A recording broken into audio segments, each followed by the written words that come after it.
Bismillahirrahmanirrahim. Assalamualaikum warahmatullahi wabarakatuh. Perkenalkan, nama saya Muhammad Hasan, mahasiswa semester 5 STIK Ar-Rahman Bogor. Saya di sini akan menjelaskan tafsir Nusantara, yakni tafsir Marah-Labad li Kashfi Ma'na Qur'anil Majid atau tafsir Marah-Labid. Ini untuk memenuhi ujian tengah semester terkait dengan tafsir Nusantara yang diampu oleh Ustadz Budi Soehartawan MA. Pertama-tama, nama lengkap dari tafsir ini Tafsir Marah-Labid li Kashfi Ma'na Al-Qur'anil Majid, atau juga biasa disebut Tafsir Munir li Ma'alimit Tanzil. Ini biasanya terkenal. Adapun biografi beliau adalah, karena tafsir Marah-Labid ini ditulis oleh seorang ulama Nusantara yang bernama Abu Abdul Al-Mu'ti Muhammad Nawawi Ibn Umar Ibn Arabi Ibn Ali Al-Jawi Al-Bantani Al-Tanara Al-Syafi'i Al-Qadari, atau di dunia Arab beliau dikenal juga sebagai Al-Syeikh Muhammad Nawawi Al-Jawi Al-Makki. Sedangkan di Indonesia lebih dikenal dengan Syekh atau Kiai Nawawi Banten. Beliau lahir di Kampung Tanara, Kecamatan Tirtayasa, Serang, Banten. Lahir pada tahun 1815 Masehi atau bertepatan dengan 1230 Hijriah. Sedangkan beliau wafat pada hari Kamis 25 Syawal 1897 Hijriah. Mohon maaf, 1897 Masehi atau 1314 Hijriah di Makkah. Dan beliau dikuburkan di perkuburan Ma'la, Makkah. Keluarganya dan pendidikannya. Ibunya bernama Jubaidah, berasal dari Tanara. Sedangkan ayahnya bernama Kiai Haji Umar. Beliau adalah seorang ulama yang karismatik. Nah, Syekh Nawawi Al-Bantani ini disinyalir merupakan keturunan yang ke-12 dari Maulana Syarif Hidayatullah, atau yang lebih dikenal dengan Sunan Gunung Jati. Beliau memiliki 4 orang anak, yakni Ruqayyah, Nafisah, Maryam, dan Zahra. Beliau belajar kepada ayahnya pertama kali tentang ilmu bahasa Arab, terkait dengan nahwu dan sorof, serta fikih, tauhid, dan tafsir. Akhirnya beliau melanjutkan pembelajaran beliau kepada Kiai Sahal di daerah Banten, dan beliau berhijrah ke Purwakarta kepada Kiai Haji Yusuf. Nah, pendidikan beliau ini dimulai pada usia 15 tahun. Beliau akhirnya pergi haji dan bermukim di sana mempelajari ilmu, baik ilmu itu ilmu kalam, ilmu bahasa Arab, sastra Arab, ilmu hadis, tafsir, dan yang paling utama adalah fikih.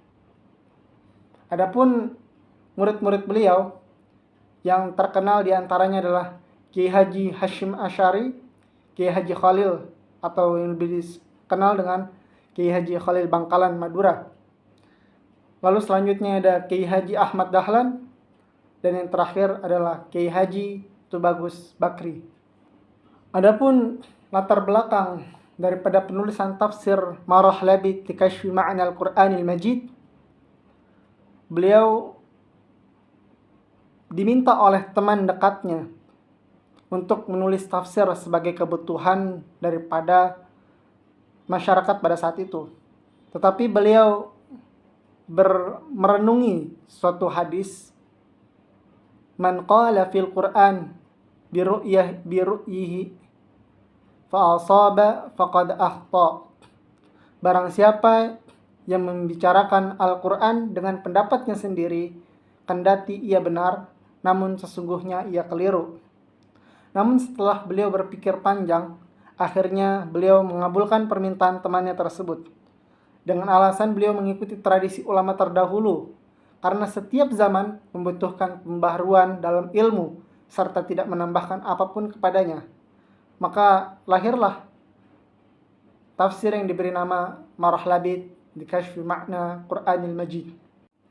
Adapun penamaan dari profil atau penamaan tafsir Marah-Labid ini, Marah itu berasal dari kata roha yaruhu, yang artinya datang dan pergi di sore hari untuk berkemas dan mempersiapkan kembali untuk berangkat. Sedangkan labid berasal dari kata labidayal badu, artinya berkumpul dan mengintari. Karena agak sulit untuk dipahami secara letterlek, bahkan ada yang menerjemahkan kebahagiaan yang tertata rapih. Karena kenapa demikian? Karena Imam An-Nawawi Al-Bantani ingin menjadikan tafsirnya sebagai tempat rujukan yang menyenangkan bagi umat Islam yang tidak pernah meninggalkan Al-Quran dan ingin mencoba memberikan jalan keluar bagi masyarakat Muslim yang masih mempertahankan Islam tradisional untuk memahami ajaran Al-Quran dengan benar.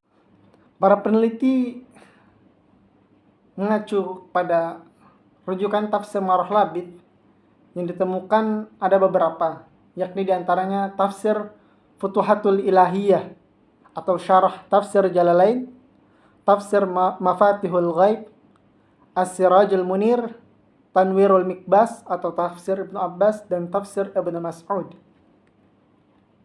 Nah, adapun metode penafsiran. Nah, ada beberapa tokoh dan peneliti yang mengomentari metode penafsiran beliau. Di antaranya adalah Arsyad Sobi.